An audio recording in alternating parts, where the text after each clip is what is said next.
Hello and welcome to the latest episode of the You Look Happier podcast. Before we begin, I want to give a shout out to our latest sponsor, which is MLA Nails. I'll put all of the links to her amazing work in the bio and in the show notes. So joining me on today's episode is the lovely Jack. Hello, Jack. Hello, how are you? I'm good. How are you feeling? Yeah, nervous. That's normal. A little bit, but... Did you think you were going to be nervous? No. So what was it? Was it coming here, seeing the studio? Yeah, no, I think just finished work and then got in my van, had a bit of a drive home and then started thinking about what I'm going to talk about, and then it's made me a little bit nervous, but yeah, all good. Well, from knowing you and from hearing the little bit about your story so far, I think it's really inspirational, the journey that you've been on. So hopefully, once we get into it, you'll realise you'll forget that camera, all of those lights and these mics, as long as you don't kick this mic. No, I'll try my best. Yeah, and we'll see how we get on. Yeah. So obviously I know you, but some of the listeners might not. So Yeah. Could you give us a bit of an insight into who you are and your journey? Yeah, so where do you start? Just a normal lad really, from Coventry. Was a rugby player. That's probably what I'm most known for. Was okay when I was younger. Was quite good at that, but probably didn't fulfil my potential. But yeah, just a normal lad really. Just a normal guy. Just had a normal upbringing. Good family. Haven't come from a family that's well off, but I was always, well looked after. Steady home. Parents married. Still married now. 40 years later. So. Wow. Yeah, I had probably all the right opportunities, really. I mean, I know when you speak to a lot of addicts, they've had quite bad upbringings, a lot of trauma and things like that. So I think that's probably why it was a little bit embarrassing for me, because I never really had any excuses. It was just, but yeah, just a normal guy, really, with the gambling, and then got to a stage in my life where I sort of said enough is enough, and then I've been rebuilding my life for the last 7-8 years. So, wow. Yeah. I think even when we chatted before organising the date for you to come on here, and you actually said to me how long it's been, this journey of, would you call it recovery? Yeah, 100%. Yeah, definitely recovery. It's a long time. Yeah. It doesn't feel like it's been that long. It's gone like the click of a finger, but wow. Yeah, it doesn't seem like. Well, I remember it vividly, walking into my first Gamblers Anonymous meeting like it was yesterday. I still remember what I spoke about, who I spoke to, the advice I got. It was like so much has changed. It's nice to actually reflect and think, Jesus, what I've actually managed to do in that time. But yeah, I think it's 7.5 years since I went to Gamblers Anonymous. So it'll be coming up to 8 years since I last did drugs. So yeah, long time. Congratulations. Yeah, and I really mean that. Yeah. Because that is a massive achievement in itself. And this is what this podcast is all about. Like normal people turning pain into purpose. They've been through something and they've come out of it the other end. I'm really excited to hear about your life now. Yeah. But before we do that, you mentioned you had a good upbringing. Yeah. You mentioned that you were a rugby player. Where did the gambling come in? So, wow, strangely, I mean, the first sort of experiences of gambling was when I was really, really young, like talking like primary school age. My mum's dad, my granddad, he used to bet on the horses. Right. So obviously my nan used to live around the corner from school, so my mum worked. So all the grandkids, we used to congregate at my nan's as such. So we'd go there after school, he'd have the racing on the telly, and it'd just be like, pick a horse out of the paper. He'd give us like 20p each. We'd put it in sort of winner takes all, or sometimes it was even just like grapes. We'd just do it with grapes. It was just a bit of fun. I mean, when I look back and think about it, I don't think that had any bearing on my gambling as such, because it was like I say, my age, I was so young. It was just a bit of fun. But then as I got a little bit older, still in primary school age, I never had any brothers. I had 2 older sisters, but I had cousins. So my cousins were my brothers. Okay. So my time was spent with them. So I would stay at my auntie's in the summer holidays, and my uncle, he owned a social club on London Road, and we used to go there in the evenings. It was like a bit of a late night place. There was only like 10 people who'd ever go there, but you'd go in there and they'd have a fruit machine, and I just remember being obsessed with this machine. I wasn't allowed to play it, but I would be watching everyone else, like sort of analysing it, watching the lights, and you know, my older cousins would play it, the people would be in there playing it. You hear the noises when it wins and it pays out. Obviously, I've learned a lot more about that now, why they're designed like that, but I was hooked on stuff like that. So, and then there was a bowling alley not far from here as a kid, and they had machines in there which were sort of £5 jackpot, 10p sort of stake things. So we used to go there in the summer holidays. My nan would give us pocket money to go and have a game of bowling, and whatever was left we'd put in the machine. But because I'd spent so much time watching other people, I knew how to play them.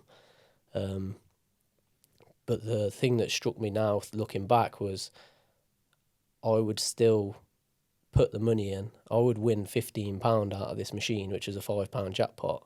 Right. But then I'd stand there and put it back in until every penny was gone. And that was sort of as a young kid. Mm-hmm. So I think the all or nothing element was always there with me. I mean, I think when you look at addiction and stuff, people are sort of like, you know, you know, it's the choices you're making and stuff. But, you know, how was I to know at that age? You know what I mean? So, yeah, there was an element of that as a kid. I was hooked all the time. And although I didn't have the means to do it every day, it was sort of as and when I was in that situation, I was always all or nothing when I done it.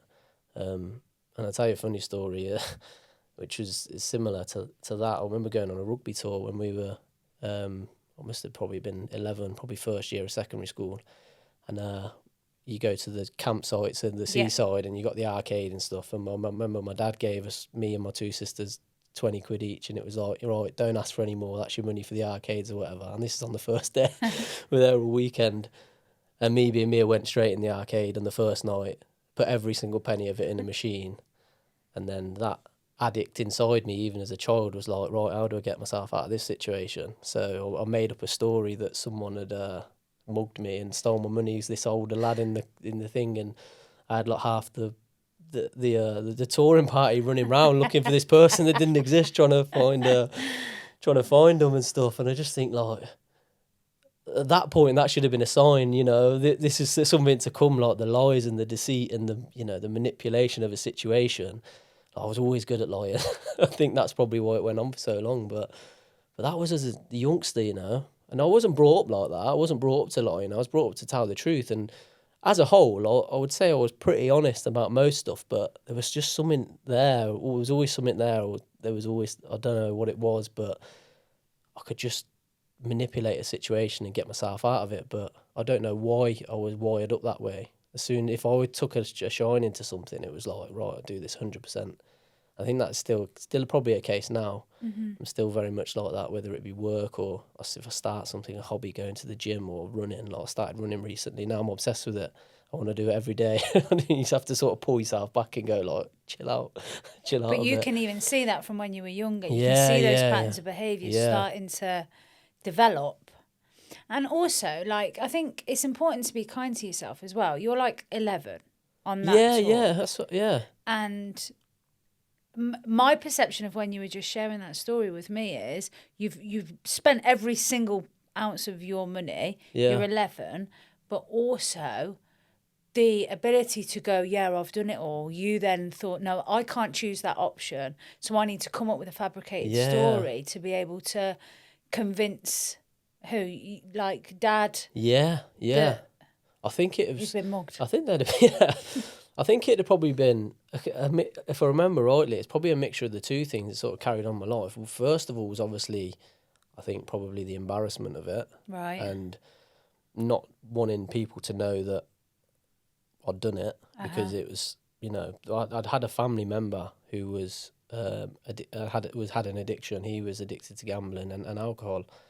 He's not with us anymore. He died, unfortunately. He was not from that, but from illness. But he was sort of the black sheep of the family in the end because of the things he'd done. And I used to despise him.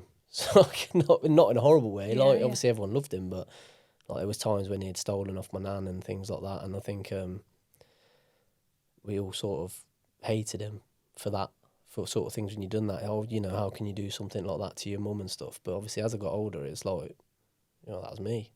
You know?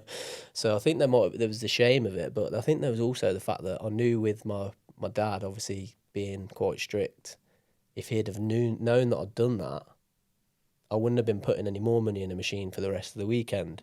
Okay. Whereas in the back of my head, I thought, well, and then it worked, because then everyone was like, oh, Bless poor him. Jack. He's Here's had a his money couple of taken quid. off And then his dad over there, give me a couple of quid. And I'm thinking, oh, I know how to sort of make my way around this situation here. So I guess it's bad when you think about it. But that makes more sense. Yeah. And that's sort of something that is then carried on, like that manipulation of a situation. So almost like I would get myself in a situation where I'm like, oh, I'm in the shit here. But then I'd somehow manage to turn it so people felt sorry for me. And then I'd get myself out of the situation using other people, but then still be able to continue what I was doing. I mean, it's madness saying that, because like I say, I was probably 11 years old, but I wish I could look at it now and you recognise it now, but at the time, no one would have picked up on it. They thought, oh, bless him. Someone's had his money out of his pocket. And so, yeah. Do you know what I love, though? How honest you're being. Because you are you've clearly done a hell of a lot of learning and growing in this 7.5, 8 years, your recovery, but you're even able to reflect and think, oh, that started then, and that was probably because of that. Like, that's really honest and vulnerable of you to say, and I respect you a lot for that. I think the biggest take from recovery, though, is honesty. That for me was the hardest thing to change. I mean, the financial situation is, when you go to somewhere like Gamblers Anonymous, people think that's what it's about. Well, it's the money. Well, I'm in debt. I'm in pressure. I've got need to pay my bills and stuff. That's what people go to with gambling addiction. They think, oh, it's a financial problem, but it's not. That's the first thing that sorts itself out, because you give yourself 100% pay rise the minute you stop. Love that. So it's the lying. That's what does the damage to people, you know, the lying to people, the being dishonest, you know, hiding things. I used to lie about everything, like, honestly.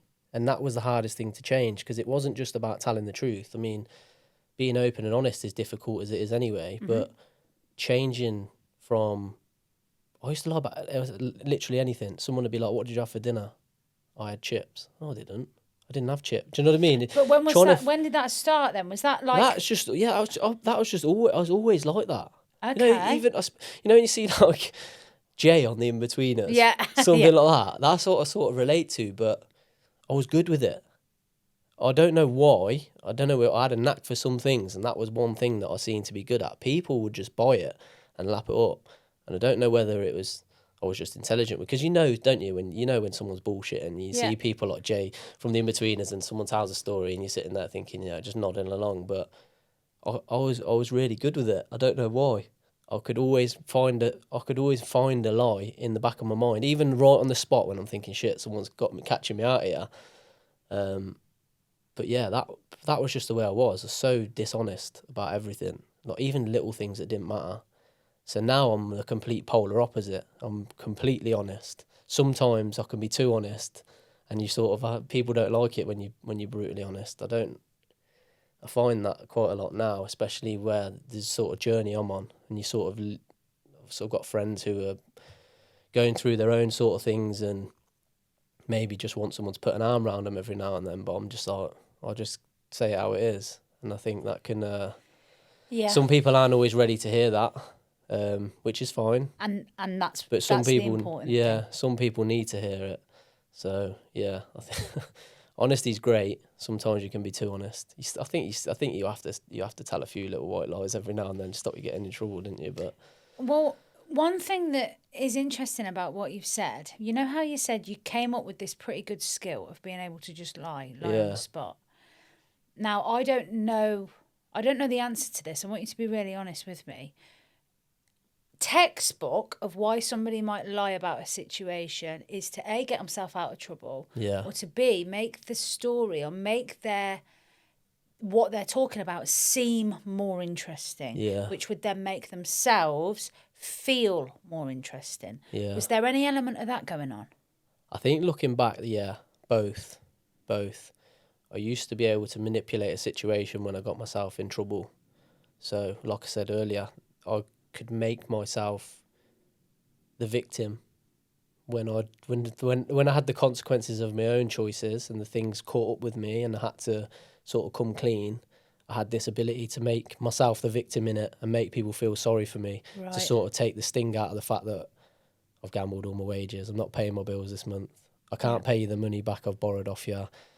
I can't pay the drug dealer the money that I owe him that I've ticked because I've gambled. You know, I had that ability, but then I think there was a massive element of I wanted people to like me. I've always been a bit of a people pleaser. Up until quite recently, I think that's something I've had to work on more recently than anything else. I've always done things to try and make myself look better. I don't know why. I don't know why I was like that. I don't know why I wanted people to like me. I don't know if I wanted to be popular. Yeah. It's a really common pattern that Yeah. people have. I used to be exactly the same. People pleasing is something which is so common, and we don't even realise that we're doing it all of the time. So for you to actually sit here and go, yeah, this is what I used to do, I've only actually just realised that I was doing it, that's massive. And this is a journey of growth that you've been on, figuring things out about yourself. Because if I look at the version of me 15 years ago, even 4 years ago, completely different person. Yeah. And the Ellie then and the decisions that she made, I wouldn't be making them now. So be kind to yourself, because you've learnt along the way. Yeah. With what you've said, how did it go then from fruit machines, watching people on fruit machines, to walking into Gamblers Anonymous or Gambling Anonymous? Yeah. What did that journey look like for you?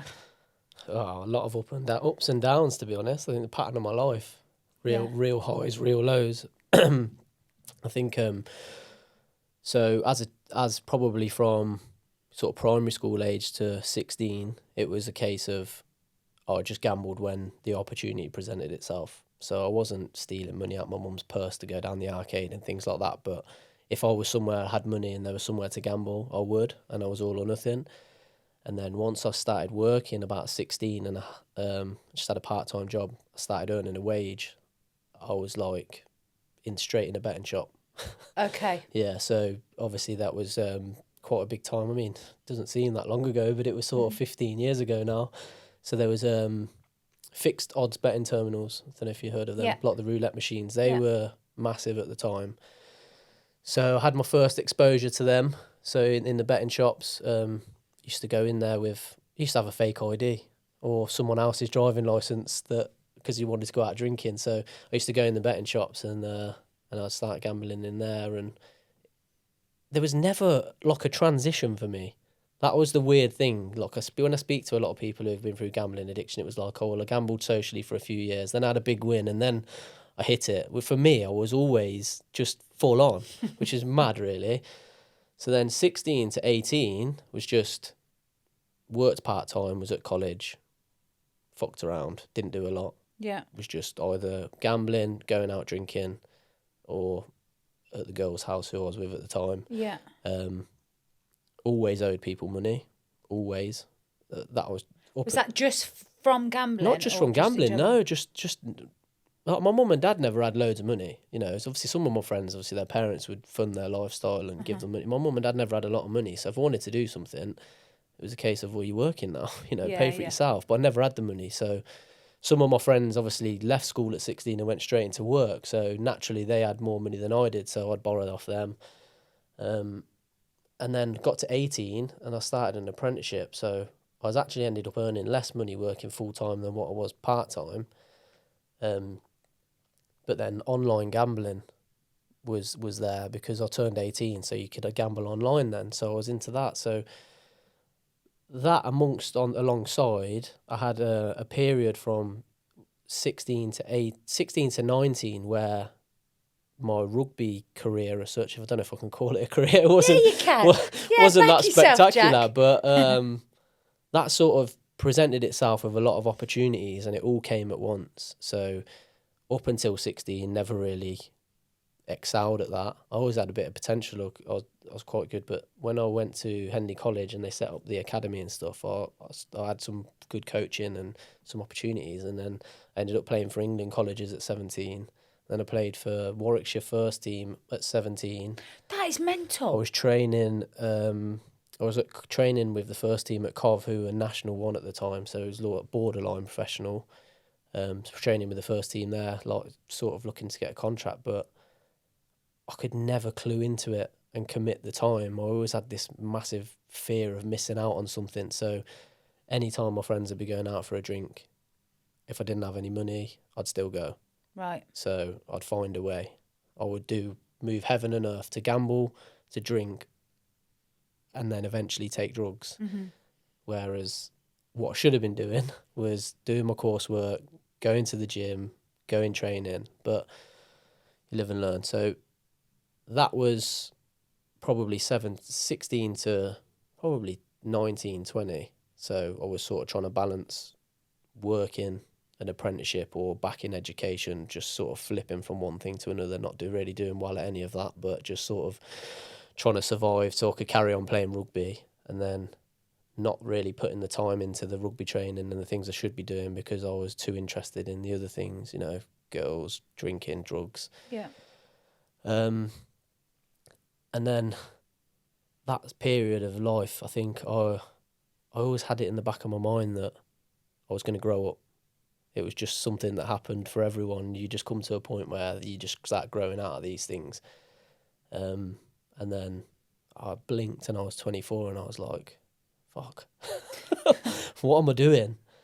So I got my qualification at college, which I've never ever really used. What was that in? Sport. So Okay. I went to college. I failed the first year on a level 3, which is like practically impossible unless it's so easy to do. But I just wasn't interested. I'd rather stay in bed. So I failed that. So I got to resit it. So essentially I got an extra year playing rugby, which in the back of my head was a win. Right. So at this point I'm just gambling and then and drinking. And then I think the first time I took drugs was probably when I was 18. And then that gradually started creeping in. So yeah, so I did 3 years at college, and then I went and done a year's apprenticeship, which was coaching rugby at Cov Rugby, and then got arrested a couple of times in between, and then I left there and I went back to college to do a HND, which is like a degree as such, but Okay. like a lower one that you don't need full A levels to get on. Got myself in loads of student debt and then dropped out of that after about 9 months. And then was just like, what now? So I ended up working in a hotel as a night porter, which wasn't a very good thing for me because I was on my own all the time at night, a lot of time, a lot of things, a lot of boredom. So I would be gambling online. I knew the guy who owned it as well, so sometimes he would pay me early if I asked him to, or if I give him a sob story, he'd help me out. So yeah, it's just a bit of a madness really. I was just doing like a dead end job essentially. I borrowed money off people who I worked with and then didn't pay it back, and then got sort of caught out at work and then had to pay it back. I remember working in it was December and I'd owed this lady a lot of money. She was a lovely lady. She was like a really nice friend. She thought she was helping me out, but when you bail out an addict, it's not the worst thing for them. But I ended up not paying her when I should have, and she told the guy I worked for. So then he started taking out my wages, but he sort of said, like, listen, just do every shift I give you over December and you'll clear it. So I remember it being Christmas and everyone was going out enjoying themselves, and I worked something like 28 night shifts out of 31 days in December. Wow. On my own at night, like Christmas Eve, Boxing Day, New Year's Eve. I just remember being really depressed, like thinking, Yeah. what am I doing? But then I had nothing to show for it at the end of it because all the money that I'd earned was to pay someone going back. back. So I still didn't learn though. That was You know, the money that you were owing at that time, why was it? I know that you said that you struggled to keep hold of money and stuff like that, but why was it that you were taking money, borrowing money? Was that to fund gambling? Was Yeah. Was that like drugs as well? Gambling and drugs, yeah. Okay. So I had this little scheme in my head where I knew if I didn't have any money to go out, what I could do is I would just go and tick a load of drugs off someone I knew. Yeah. And then I would sell them. I'd say if I got, I don't know, I'll get 5 bags. Yeah. I'll sell 4 of them to my mates. Yeah. Get the money for it for the night out. Yeah. And then I'll have one for myself. Yeah. And I'll have a great night because I'll have loads of money. But it never registered to me in my head that I'm going to wake up the next day. And now not only do I owe the dealer. Yeah, that's it. So, and then that was just, so what I'd do is, obviously, I'd get into a situation where I would get to the end of the month and I'd be like, right, I need to pay my board. I need to pay my phone bill. What else do I owe out? Well, I owe him 500 quid. I owe him 300 quid. Well, how much am I earning? Like 500 quid. So my brain would go to, right, well, get your 500 quid, go to the casino or go to the betting shop and see if you can win the extra. Well, not like, why don't you just pay the 500 quid off and then you only owe 300 quid. Yeah, it was, how am I going to get myself out of this? So it was always, I'll just gamble. But then when I got found out, the two would play off against each other. So I would sort of say, well, which one's going to be the lesser of the serious one to tell my mum and dad this time? So shall I just tell them that I've gambled because I owed a drug dealer and I didn't know what to do? Or do I... Because then I could always carry on with one or the other. So I used to give up the drugs more than anything. I think I like the gambling more because, I don't know, the drugs made me mental, like stupidly depressed, like on another planet. So I would always use the drugs as the main excuse. So I'd be like, oh, I owed someone 500 quid. That's why I gambled. So then when I actually eventually did stop the drugs, I could carry on gambling. Okay. I don't think I did it consciously. I think it was subconsciously, but I never wanted to. I always wanted to keep something. So. And there's a pattern here, isn't there, for you? At that time, did you know that you had a problem? Did you recognise it? No. Well, I think deep down I knew. But I think I always felt different to everyone else. I always thought, I don't know if it's arrogance or what. I always thought I always thought I was going to grow up. Yeah. I looked at everyone else and what they were doing. And I thought, well, he's doing that. So it's not just me. Maybe it's just someone my age. But what I didn't realise was my mate would do it, but then he'd go home at midnight. He'd get a good night's sleep. He'd wake up and he'd go out for a roast dinner with his family on a Sunday. Yeah. Whereas I wasn't. I would go out and then I'd stay out and I'd just do everything to excess. So I'd go out on a Friday night and I wouldn't come home till Saturday night. Yeah.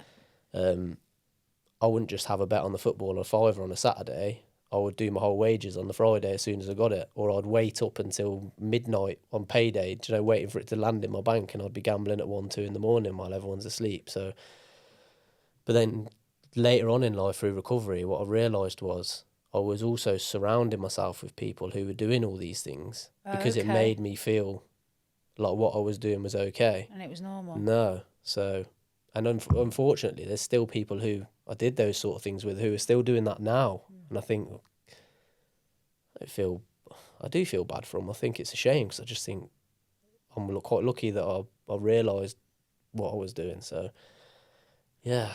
What was the moment when you recognised something needed to change? I don't think there was one specific moment where I thought, right, that's it.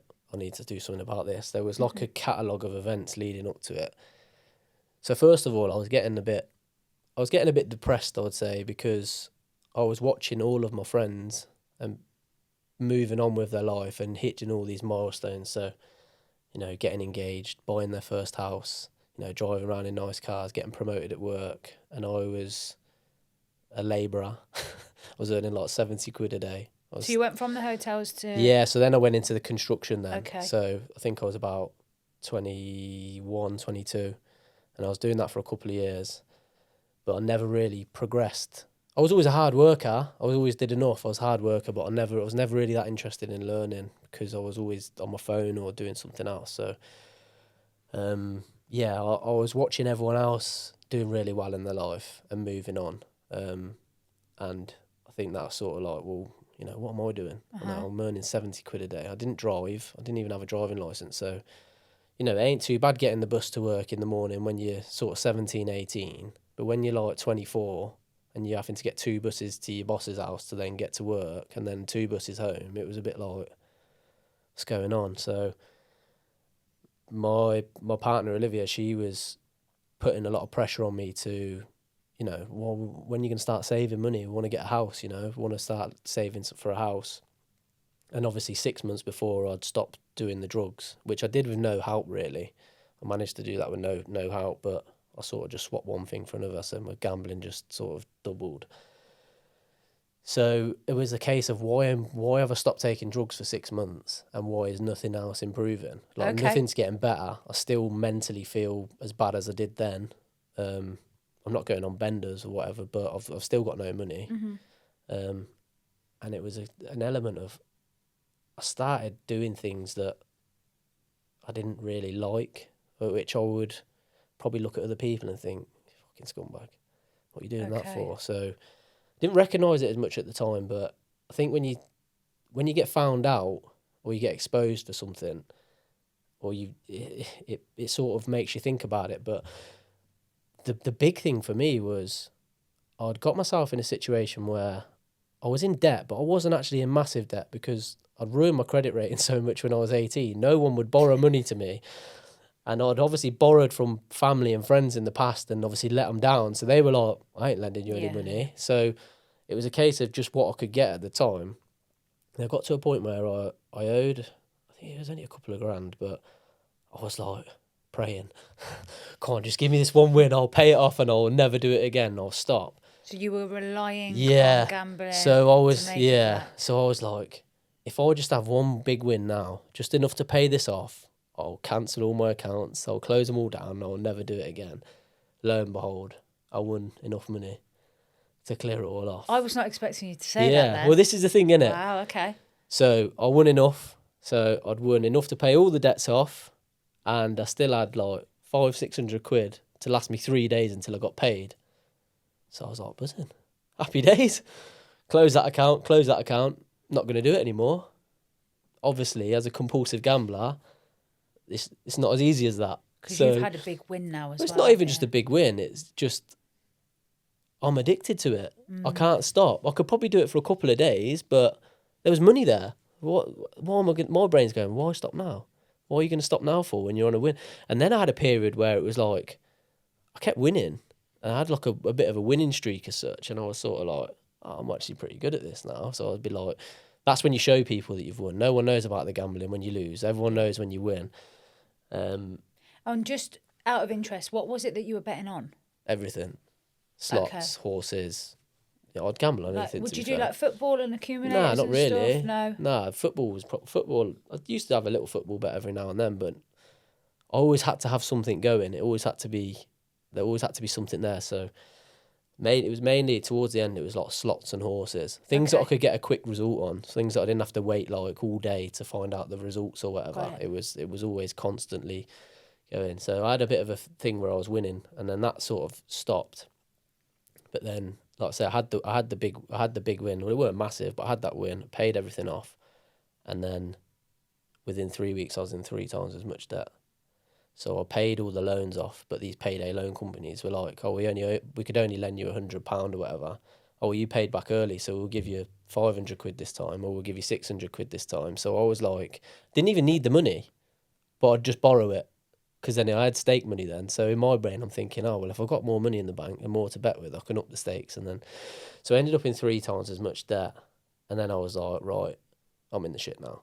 Like, a couple of grand a few weeks ago weren't that bad, but now it's like, it's a serious amount of money, especially in considering the situation I was in at the time. So I was like, what do I do here then? And then around the same time, my hair started falling out.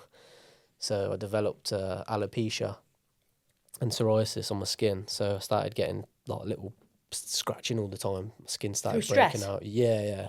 So, and then I went in the shower one day and I was like, hey, pulling little bits of hair out. And then I was, didn't say anything to anyone. And then I was sat, funnily enough, I remember sitting, was around my nan's having dinner with the whole family. I can't remember if it was like my little niece or someone, but someone was like, you got a bald spot on the back of your head, you know? And like pointed out in front of everyone. And I was just like, just went bright red. you know, and everyone's like, oh, what's that all about then? And you're just sort of thinking like, oh, I don't know. Sort of, you just want to get out of there, don't you? Yeah. In the battle, I knew what it was. You know, I knew what it was. So obviously the mental effects of it were starting to show, you know, sort of physiologically, I guess. And then I was like, I need to do something about this. And then I remember it on, so the Friday, the 23rd of February, I left work. I got the bus home. Between leaving Spon End and getting the bus back to Woking, I'd lost all my wages and a loan that I took out. So how much money are we talking here? Thousands, yeah. Wow. And then I was going out on the Saturday with my friends. So I'd managed to find a little job to do on the Saturday morning for like a little bit of beer money. And funnily enough, the guy I'd done it for, he had actually been through gambling addiction. And I had a word with him and I just sort of said, like, I think I've got a problem. He was the first person I'd said anything to, which is weird because I didn't really know him. Yeah. But I knew he'd had the same sort of thing. And then I just sort of planned it. So on that Saturday, my mate come round, we watched the rugby. I had a bet on the rugby, which I'd never ever did, which was weird because you think if you were going to gamble on something, you'd gamble on something you know about, wouldn't you? Yeah. But I never did.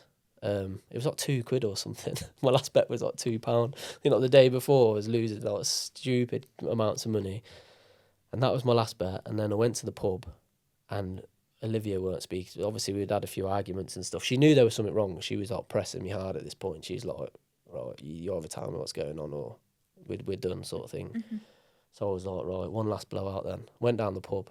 I still actually got a photo on my phone from the night I was in the pub and I looked like shit. Went down the pub, had a few drinks, went home, woke up the next day and it was like, right, now's the time you need to come clean. But I'd had a look online and I knew that there was a GA meeting on the Sunday. So I knew that if I gave myself time before that meeting, I would find an excuse not to go. So I thought, right, well, I'll come clean on the Sunday. I'll tell her I'm going to the meeting and then she'll take me there and then I have to go. I can't back out. Okay. So subconsciously I'd planned all of this in my head. Yeah. But I just had enough. I was just looking around. I was like, this ain't... I don't know if it's arrogance or what, but I always felt different to other people. I always felt like I was destined to do something, like be successful. And I always knew that I had something in me where I could go and do something that maybe other people couldn't do or be successful. And obviously I had the taste of it with the rugby. Yeah. But I always had the regrets that I didn't put the effort in. And I was just looking at my life thinking, I need to sort myself out here. I think the main driver was probably that my partner, Olivia, she was going to leave me. And I was thinking, well, if she goes, what else have I got? I mean, which is a stupid way to think at the time, because obviously I had all my family, I had friends, I had good people around me, but I didn't see any of that. Mm-hmm.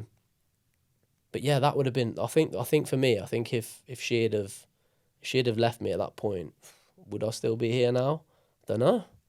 I mean, those thoughts definitely crossed my mind many times. Like, That just shows how significant. Yeah, I mean, everything that you were going through, Yeah. the journey that you'd been on that far, the darkness that you'd managed to get yourself into that was physically impacting you. So like hair loss, yeah, problems with your skin, that is a clear sign that the amount of stress that you must have been Yeah. under, Jack, like, but you didn't have an avenue to talk about it No.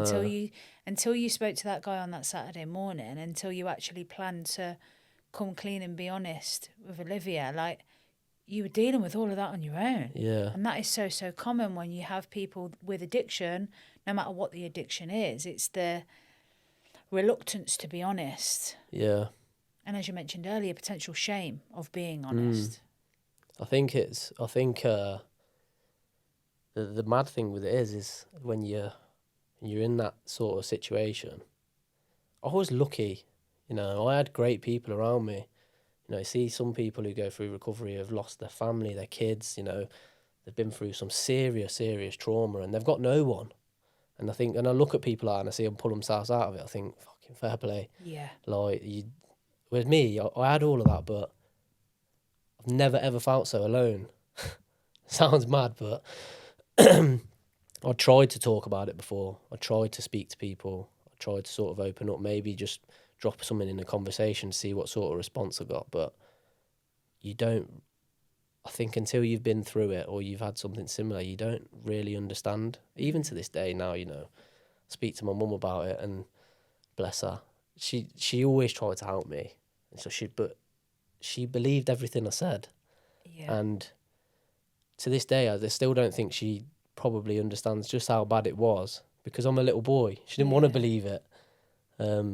So she would obviously I'd speak to her because I knew that if I spoke to my dad, it was game time. Do you know what I mean? He probably would have told me what I didn't want to hear. Whereas I knew if I went to my mum, she'd be like more of an arm around me. Yeah. Whereas what I probably needed to do was have the kick up the arse. But yeah, I tried to speak to people in the past, and it was always like, you know, why'd you do it? Why would you spend all your money? You know you're not going to win. You know, it's a mugs game. And that was sort of it. And I'm thinking, well, I know that myself, but I can't stop. I don't know what it is. So And that wasn't the answer that you were needing, No. clearly, because it wasn't landing with you. no.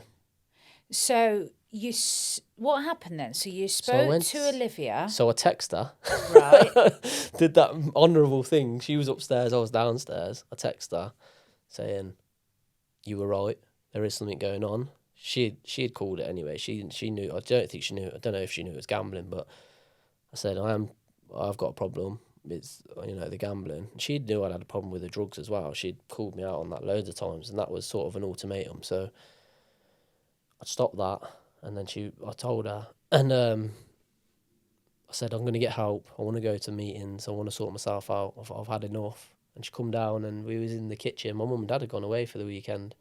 We was in the kitchen at my mum and dad's house, and I just remember bursting into tears. Like, she'd been through some stuff like previous to that, and she'd had a bit of a hard time. And obviously, then I was putting her through all of this as well, lying and just pissing around. And she was upset, and she was like, we're never going to have it. All she ever wanted was just a home, somewhere safe to live. Yeah. Have a kid, maybe a couple of kids, and just have a nice family life.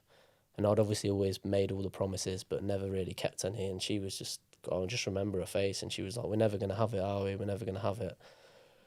And I made a promise to her there, and it's the last time I've ever promised anyone anything, believe it or not. I said, we will. I'm going to sort myself out. And she took me to the meeting that night. And yeah, that was the moment my life changed, really. I walked into a room. So it's face-to-face meeting? Yeah. It's a Gamblers Anonymous, so it's a self-help group similar to AA, NA. It's ran by the people who have been through exactly the same thing as you. I didn't know this at the time. Didn't know what to expect. I always thought a gambling addict was that, you know, that smelly, scruffy bloke in the corner of a betting shop that stunk of piss. Yeah. But it wasn't. So I've pulled into this church and looking round thinking, he's just turned up in a Range Rover. I would wonder what he's doing. Like, I walked in, spoke to him, sat down, and you go round the room. Everyone introduces themselves. So it's, hi, my name's Jack. And then you say, I'm a compulsive gambler, and I haven't gambled since my last meeting or your date of your last bet.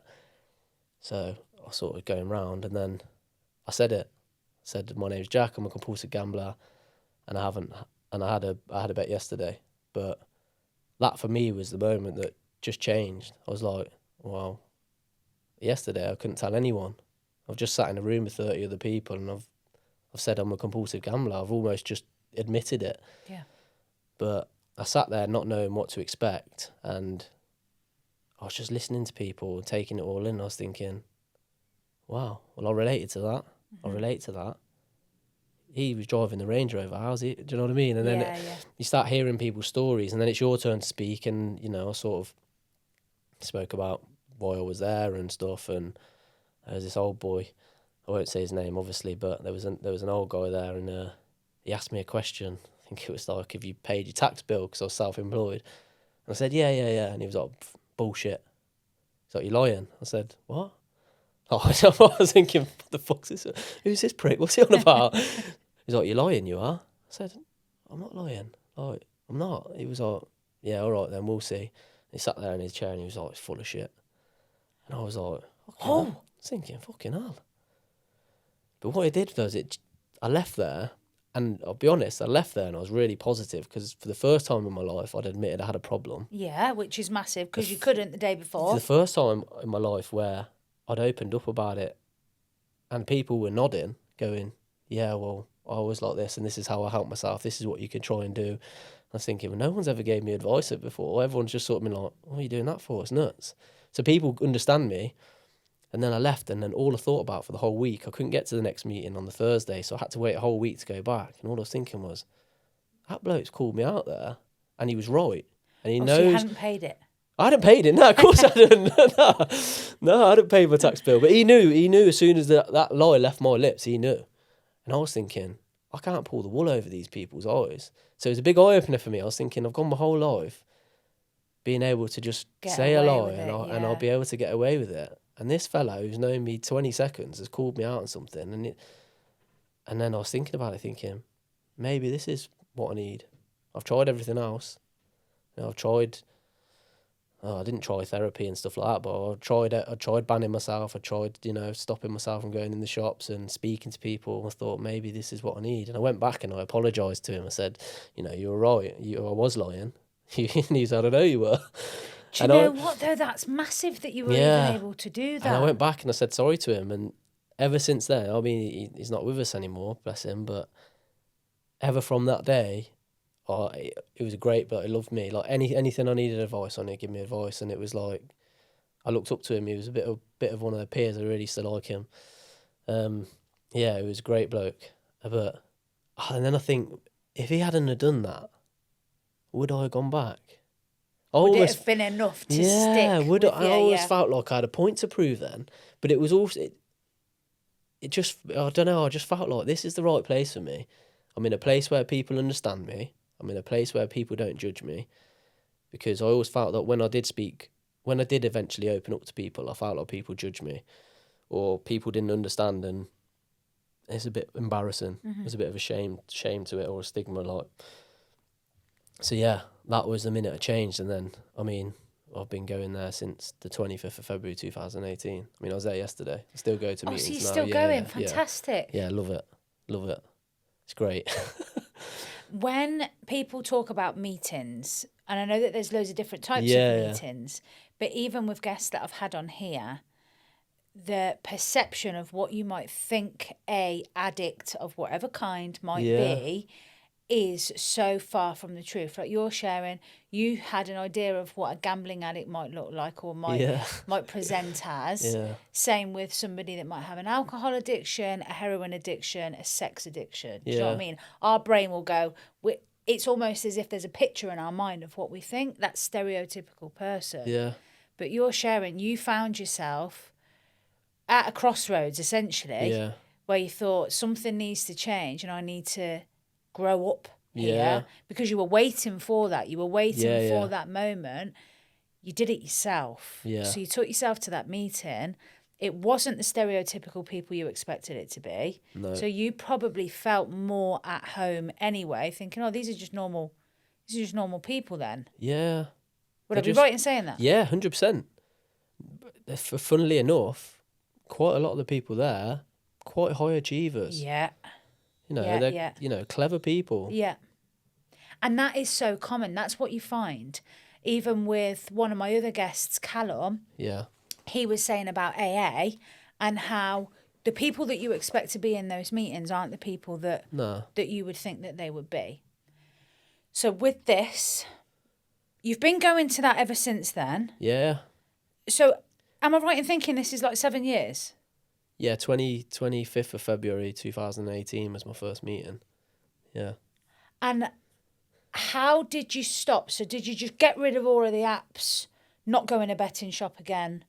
I stopped from day one, yeah. So from 24th of February 2018 was the last time I had a bet. So obviously your first sort of introduction is, what can I put in place to stop myself from gambling? So you put all the logical things. So for me, it was, I need to let someone else can take control of my finances for a while. Yeah. So I tried doing that before in the past with my mum, but I always knew that I could get round her, which is probably why I did it. So my partner, she took over my finances, did GamStop, banned myself from everything that I could ban myself from. Basically put as many barriers in place as you can to stop yourself from gambling if you have the urge. But then it was a case of, let's get to work, what can you do this week? So for me, I think for some people it takes them a little while to get it. Yeah. I think it depends on what stage you go to a meeting at. I mean, some people are forced there, let's be honest. Mm-hmm. Some people will go to a meeting because they've either been told they need to by a probation officer, Yeah. their parents have took them there, dragging, kicking and screaming, or they're going there to save a relationship that they don't want to lose. But for me, I think I was at that point where I was ready to stop. Although I had all of those other things in the background, I wanted to change. So I bought into it straight away. So then it was a case of obviously looking at the 12-step program and thinking, well, where do we start here? So the first step is always honesty, which I think a lot of people struggle with. Yeah. There is no recovery without honesty. So the first thing is being honest to everyone around you and letting people know what's going on. That way you can then build your accountability and make people aware of your situation. For me, that was a big thing because I cared so much about what everyone else thought. Actually telling people that had this problem was a big obstacle for me, thinking, well, I'm going to look a right tit here if I mess this up. So, and then being honest with yourself, but being brutally honest and looking at yourself and going, right, well, what have I done with my life so far? That's difficult. Yeah. That can be really difficult. And I don't think you get that straight away. I think you have to be in recovery a little while. Sometimes things will just hit you like a ton of bricks. Again, difficult when you have the realisation. So when you go into get GA, there's a list of 20 questions. Right. So it's just a yes or no answer. And What, every time or the first time? no, you just the ever first go? time you Right, go. okay. So on your first night, you get given an orange book, which is just like a basic literature of GA, explaining what it is. Yeah. And then there's a questionnaire, which is it's quite outdated, to be honest. A lot of these self-help groups, the literature's a lot quite outdated, but you basically have to answer the questions, and then it will give you an indication of sort of how bad your issue is. So Okay. I think I answered 17 out of 20, which is quite a high score. But then when I went over it again 6 months later, it was 20 out of 20. So, because the frame of Because mind... you've been more honest. Yeah, and I think it's the frame of mind that you're in as well. So if in my head, I didn't think what I was doing was that bad. And I'll give you an example. So for me, I spoke about my uncle earlier, and he had the addiction, and he'd stole money from my nan's bank. I think he took a bank card to get 20 quid out, and it ended up emptying a bank account. Horrible when you think about it. Yeah. I did the same thing, just in a different way. So I would go to my nan, knowing full well she's retired, or didn't have much money, because I knew that she would never turn me away and she would find a way to help me out. So I would expose that situation. I'd go to her and she would lend me the money as such, but I knew ultimately, even if I did ever have that money to pay her back, she would never accept it off me. So Okay. I never thought of that as stealing until one day, and I was in a meeting and someone said something and it hit me like a ton of bricks, and I was like, wow, that fucking hurt. Like, out of everything in my recovery, that was the one thing, because I was like, I adore my nan. She's like the best woman you'd ever meet in your life. She would give you the shirt off her back if she could. And I was thinking, I've took advantage of her, you know. I've took that situation and I've basically stole off my nan. So that was hard. That was like a real... And I don't think anybody hearing that and listening to that would be able to disagree with you. Like, No. how difficult that must have been for you to have that penny drop and think, Yeah. okay, I've always maybe looked at a situation, like when you say about your uncle, like differently, because that's in plain sight what he was doing. Whereas with you, yours was a different avenue, because you knew that she wouldn't turn you away. Yeah. And you knew that she wouldn't accept it back. And I've just got so much respect for you for actually saying it out loud, because as you say, the first step is honesty. You can't change what you did. You didn't do it with a malicious heart. You did it because you had an addiction, and you did it because you had a problem, and your nan will understand that. Yeah. Well, this is the thing, and I think that made it worse. I think it made it worse because I was like, well, the first thing I did when I started going to meetings was I went to my nan and I said, you know, I've got a problem, I'm doing something about it. And she's so happy about it. She's like, I know, I'm so glad you're doing something about it. I know, I wish Martin, my son, had done it and had sorted himself out. Obviously, I've got other people in the family who've got problems who maybe not at that stage yet, but you know, some of them have been to things, and she was so proud of me. And then and then it hit me. I was thinking like, because she'd never hold it against me. She just, it's okay, you know. I understand. And sometimes you want someone to be like, no, it's not. You know, you want the consequence of it, because without the consequences, nothing ever changes. So until you, and this is, I think, the problem with a lot of people, that until you have consequences of your addiction, you don't change. You have to be ready, You have, as you mentioned. yeah, you have earlier. to. There has to be a certain point where you have a consequence. I mean, I hope it's not bad for some people, you know, but sometimes it is. But I never had that consequence from that. So that was always something that probably ate me up for a long time. Do you know what though, Jack? I'll be honest. I think you're giving the consequences to yourself now. Yeah. I Well, think no, you are now the consequence. I've actually made peace with that now. I've made peace with that now. So every year you go to GA, you get a coin. A coin, yeah. So I always did something with mine. So my first two I've actually got in my house, which are framed.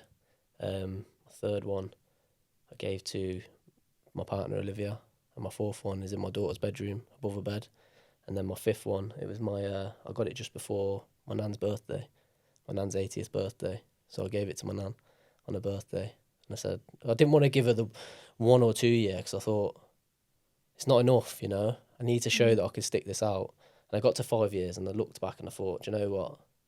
It's time to just let go of it now. You know, she's forgiven me anyway. She'd forgive me the minute I've done it. Yeah. She would never have held it against me, but I gave it to her on her birthday. I just pulled her to the side on her birthday and I said, that's for you, that is. And she's got it on her side now. That's in her giving house. goosebumps. Yeah, and it's like she had a little cry and she was like, I'm so proud of you. And yeah, it's a nice moment. Heartwarming, Yeah. genuinely. And I think the journey that you have been on is really inspirational. And I've said it at the start, I've said it in the middle, I'll say it again. Like, the honesty that is coming out of you is quite rare. And I respect you a lot for it, because you haven't put any blame on anybody. And that's quite common. I don't know if you've seen it in meetings, but in the work that I used to do when I used to work with people with real severe drug and alcohol addiction, a common theme is blame. You haven't done any of that. You've basically took full accountability to be able to say, this is what happened and this is where I am now. You know, when you were sharing with me about like college, and then you were a labourer, and then you were trying to figure things out. Yeah. What do you do for work now? Builder. You're a builder? Yeah. And are you a labourer? No, I've got my own business now. Thank you very much. Okay, so you now have your own business. Yeah. So would we be able to say, since you made this choice to start to change your life, things feel a little bit better for you? Oh, 100%, yeah. Yeah, definitely. Yeah, so it's full circle, really, I guess. I don't actually know how I got to this point, to be honest, because there was times where... So actually, after I went into recovery, I actually stepped away from construction. So I was... I managed to pay all my debts off, and then it was like, right, I need to save for a house. But the money that I was earning, obviously I had to learn to drive and then pay for a van. It was easier for me to actually go and get a job somewhere else to get a mortgage. Okay. So, and I was advised from my meetings, which I actually hated. Someone said to me, you need to stop being self-employed, go and get a job for a bit, get a bit of stability in your life. And I was thinking, it's the only job I've ever enjoyed. It's the only thing I've stuck at, I'm pretty good at. And now my head was clear, I was doing really well. So I actually left that job, and then I went to work for a company just as like a service engineer. But then I had that spark in me then. I wanted to learn. It's like the first time in my life I was interested. I wanted to learn. I wanted to excel. So I started putting time into that. So when I was in the van, rather than going on Facebook, I'd read something, I'd learn about something, or I'd listen to a podcast, and just got mad into... And then I ended up doing really well at that company. So I worked my way through that company up until COVID, when obviously things happened. The world changed, didn't it? So I went there, I moved into an office role, so I did sales. Then I did a hybrid role, so I did the engineer, so there was a drainage engineer, but then I did the sales and the escalation. So basically I would go to all the problem sites which no one else could solve, because I was a good problem solver. And then I'd just sort of stick at it until I figured out what it was. Problem solver is actually a trait that you've explained along this journey. Yeah. And then I sort of worked my way up to... I was like supervisor or whatever, and then... I was basically going to take over the department, and then COVID hit. But my department was really underperforming from previous people. So that was going to get axed, but I sort of got pushed into a role where I knew it was just damage limitation. They were putting me there. So they basically made me the manager, but took away all the staff. Right. And then when I asked for a pay rise, they just changed my role to supervisor rather than manager. So it was one of them. So, but in the meantime, what I did was I learned all these different aspects of business, which I never would have done before if I'd have just stayed on the tools. So I learned how to sell things, so sales, marketing techniques, how to do quotes, estimates, how to speak to customers, how to approach escalations. And then when I seen COVID and the lockdown come in, I thought, oh, I know what I'll do. I'll learn how to do all the billing and everything. So then make yourself indispensable, don't you? Because when redundancies come around, I ain't losing my job. Yeah. Ultimately, and these are the reasons why. Ultimately, what happened was they just ended up getting rid of everyone else, and I ended up doing everyone's job. But I learnt skills that I never would have learnt before, and that's why I always believe in everything happens for a reason. Because at the time I was fuming. I never wanted to leave my job. I wanted to stay on the tools, but eventually I ended up back there. So I left that job and went into another job, just sort of a stopgap, and then I ended up back on the tools for the guy that I worked for before. And yeah, just took off from there really. I was just in a completely different mindset. I wanted to learn. I'd got my house by then, so I had a mortgage, so I didn't have to worry about that. Which was actually one of the massive milestones that you were comparing yourself to back in your journey. Yeah. So I got rid of all the debt. We bought a house, renovated the house, and then obviously done really well at this job up until COVID. Had my daughter, who's 4 now. So that was obviously a massive milestone. That's probably been the biggest lesson out of everything. So that was good. It still is good. Then back on the tools at, I think it's 2021. So not actually that long ago. No. Worked for the guy who I used to work with for sort of a year, and then he set up a new business and said, "Do you want to sort of run it with me?" Never did it never in an official capacity, but we were running it together for a year, and then I think a few things went wrong, a few things in his personal life which changed, and then he was just sort of like, right, time to go and stand on your own 2 feet. And it was just after Christmas, and it was just after I remortgaged my house. So at the time I was fuming, but I owe that man a lot. He was like a second dad to me, to be fair. So the best thing that ever happened, to be honest, because since then it was almost like I didn't have the choice then, and I didn't have that. I always had him as a comfort blanket. So if I couldn't do anything or didn't know how to do something, I'd just let him do it. And it was sort of like stand on your own 2 feet now. So that was January 2024. I went self-employed, like fully on my own. Properly, yeah. And then January this year, I changed from sole trader to a limited company.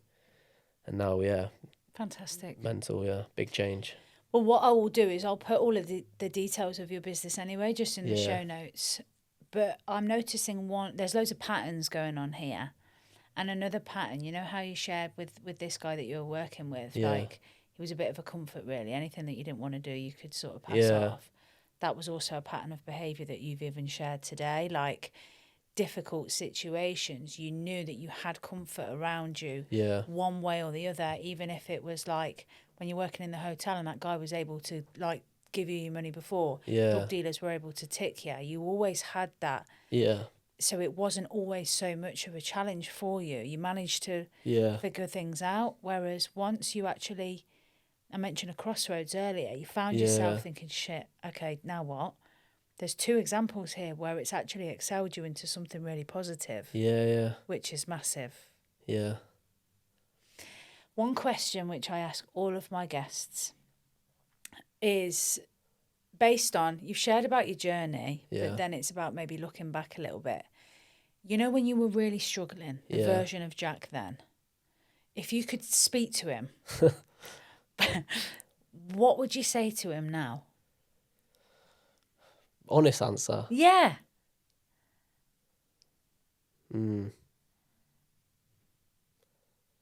Stop crying, you little bitch. It's going to be all right. Okay. So you would give him the tough love? 100%. Because didn't you say earlier you sort of needed tough love? Yeah, I do. I do sometimes. Sometimes it's even now, I can still be a bit of a whinge bag now. I still let my emotions get the better of me sometimes and feel like things are worse than they are. I think the good thing about my life now is, because I still go to meetings and I've got good people around me, I reflect a lot. Good. I think perspective is a big thing.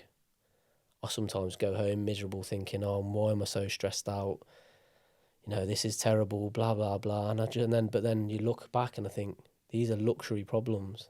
You know, don't get me wrong, there's things in my life now which are really, really, they are problems and they are tough. But most of the time it's, oh, I'm too busy at work. I've took too much on. I'm stressed out. Well, last January when you had a week's work and then you had nothing, you'd have been dying for this situation. So, you know, perspective's great.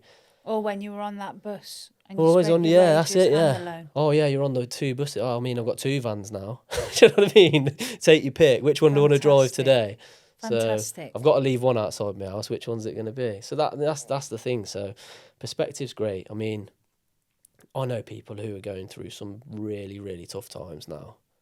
And sometimes you just got to look around and think, it ain't that bad. Yeah. You know, there's always someone else who's got it worse than you. Mm-hmm. So stop moaning, stop being a little bitch and just get on with it.